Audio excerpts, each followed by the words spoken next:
Listen, I've been watching the program a bit, trying to follow it, and with some success because there's been a really good translation coming over that I've been listening to.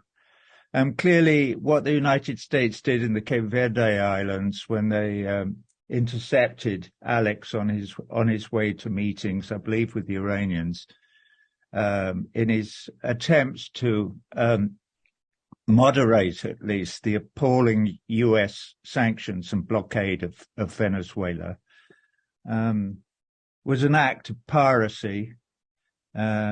It's not unusual, had nothing to do with the law, had nothing to do with money laundering. It just has to do with the continuation of the dying thrashings of the Monroe Doctrine, where the United States of America thinks it can bully the rest of the world into doing its bidding.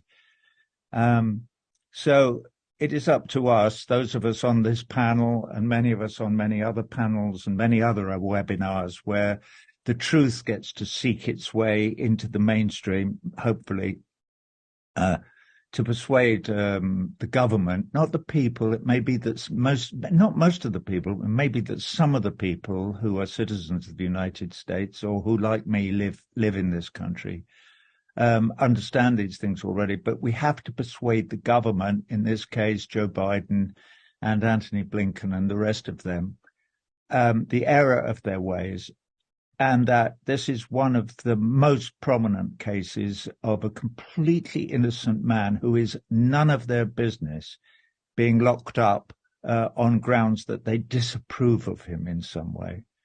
It's the same.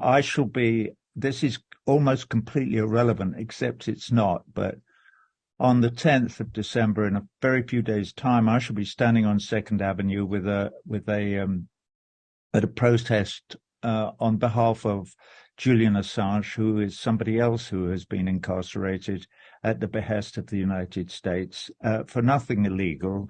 He's been incarcerated and may well be extradited to the United States and locked up until he's dead for the great crime of telling the truth about something. Alex Saab, on the other hand, has been locked up by a foreign country acting like pirates on the high seas because he was serving his people, the people of Venezuela, in his capacity as a diplomatic representative of the Venezuelan people. And so the crime of arresting him in a foreign country, nothing to do with the United States or Venezuela, as it turns out, is a heinous one. And if we can shed a little tiny piece of light on it this afternoon in this webinar, well, then we will have at least done something to gently nudge the world towards a safer place for all our brothers and sisters all over the world to make their own decisions about what they want to do with their sovereign countries and what they, the people, want the policies of their governments to be. And the United States of America has to learn to mind its own effing business and stay out of it. It's none of your business. And a previous speaker who I heard said that what frightens the United States about Venezuela is that it is the fact that it is a Bolivarian revolution inspired by Simon Bolivar from the beginning of the 19th century, and that it is a brave experiment in giving power to the people. And that is what frightens them, because they are desperate that no power should ever devolve to the people of the United States of America. All right, I know I've been shouting and ranting. I wasn't really prepared to make a speech here today.